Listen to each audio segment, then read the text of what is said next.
Perth's own 6PR, where you don't miss a thing. And because it's 4:30 on a Sunday, it's time for us to have a chat to John Brodie from Vim's Sustainability. G'day, John.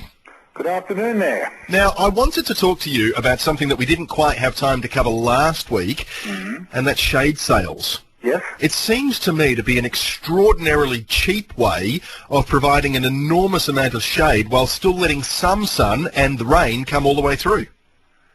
Yeah, look, the appropriately designed, you're correct, the appropriately designed shade sail can be of great advantage, as long as it's an integrated concept, because we have to be careful that we don't minimise winter heating as well, because remember, we don't live in a climate that's always hot.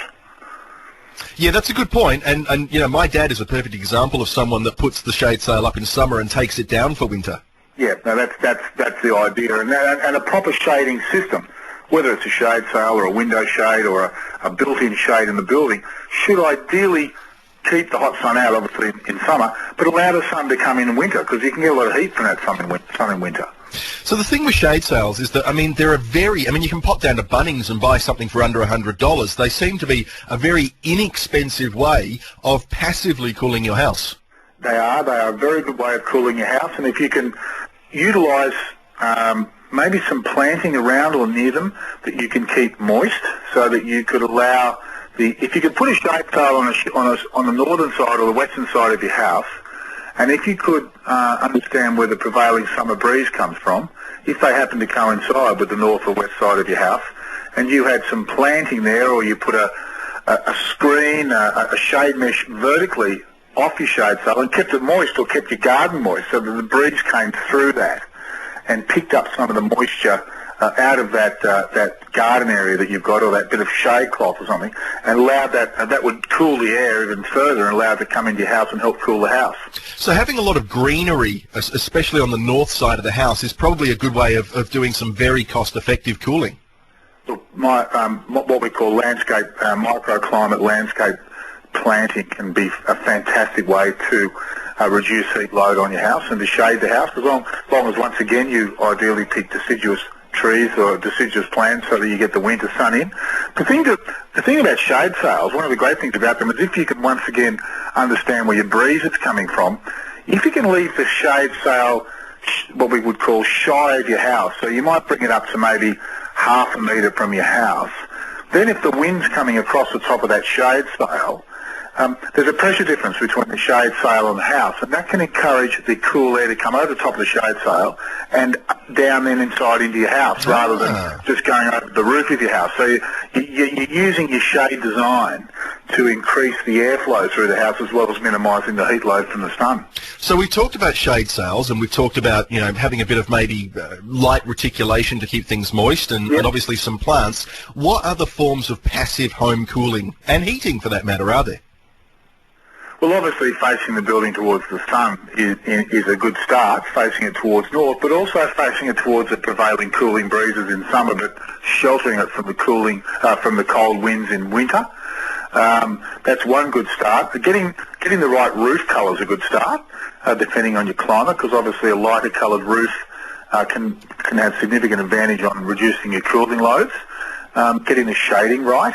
Getting the shape of the windows right. This is a big one. This is one that not many people are aware of, but the shape of the windows on your facade or on your building wall can have a major impact on the amount of daylight that comes in and the distance that daylight projects into your room. But aren't most of them just rectangular? Yeah, that's true, but most of them aren't high enough in the building. They should be up as high as you can up underneath the eaves, to try and get the daylight, as much daylight access as you can, and you can change the shape of the windows. Like if you had windows that were more rectangular than vertical, you get a deeper throw of daylight into the building. But if you look at the way the windows are set out on the facade, if you can create positive and negative pressure differences on the facade through the way that you place your windows on the facade, and whether you put little wing walls or whether you have little vertical solid components between the windows, you straight away are creating pressure differences. And those little things are fantastic ways to encourage the air to come into your house further than it currently does. So you could also do things, I guess, like having louvers up there as well to direct airflow as well as blocking direct sunlight? Yeah, louvers are great because what louvers do is they give you the ability, as you said, to control the airflow. So you can allow louvers to bring airflow up high and bring it across your ceiling. If you've got a concrete slab, exposed concrete slab, or if you've got a ceiling, you can bring the air across the ceiling, so it's actually creating air changes in your room without creating a breeze across yourself. Then you could have louvers or awning windows further down. And see, there's two things that we look at. We look at cooling the building, and that normally comes from purging the building at night time. And cooling the people in the building normally comes from airflow across the body, and that generally happens at daytime and also at night time. So if you have your windows configured so you're maximising daylight and encouraging air to come in at body level where you're sitting or standing, or high level to flush the hot air out of the building, that's a great way to passively cool your building. With a normal house, just with a standard house, there's so much you can do to encourage airflow in and out, to encourage heat in or restrict heat, and maximise daylight. There's so much you can do without actually spending any more money than normal in your house. You just got to think about it from when you start. Get the basics right. So let's assume that our listeners who are listening today didn't necessarily build the house themselves, so they're going to have to retrofit if they want to put any of this stuff in. Mm-hmm. They're likely to save money over time because they won't be using active cooling and heating methods. Yes, active cooling and heating methods. If you imagine how hard it would be, how much energy you must take to take a 45-degree day and drop it down to 22 degrees. And considering that power prices are only going up and up and up, it's a massive amount of heating. One of the systems that we're pushing a lot for in Australia, and we have a great resistance to it in this country, which astounds me and my colleagues in my office, yet is used extensively around the world, is the idea of hydronic cooling and hydronic heating. Do you understand what hydronic means? It means water. So remember the old panels that you see on walls of buildings? You see them a lot in Europe that they used to heat the buildings, mm-hmm. and they have provides radiant heat. Well, why can't we use them for cooling as well? And what happens is all the engineers go, we can't do that because it's going to condensate on the panel. And we go, well, maybe it will, maybe it won't. A, is it a problem if it does? But B, if you get the right temperature of water through there, then you may not get the condensation on there. But the great thing about it is that water out of the ground is 10, 12 degrees. Yeah, yeah. You can push that water around your house, not have to cool it at all, and you've got a very, very cool system that's costing you nothing, absolutely nothing. What if I was actually to lay copper pipe into my concrete pad and push cool water through that? Well, a concrete slab, you can do that. You can do that. Copper pipe, you'd use more of a flexible pipe. Right. The trouble with heating and cooling the slabs is there's a time lag. So if you have a really cold day one day and a really hot day the next, because there's so much thermal energy stored in the slab, it might take 1 or 2 days to change over from hot to cold, and you might have a really hot day and you've got the heater still going. So the thing, even though you've turned it to cold, gotcha. But if you do the panels, they're lightweight. They need more temperature. The slab doesn't need as much temperature, but the panels are much more flexible, and you can get a temperature change through a panel in about an hour. Now, just quickly, John, because we are running short on time again. It always happens when I've got you on.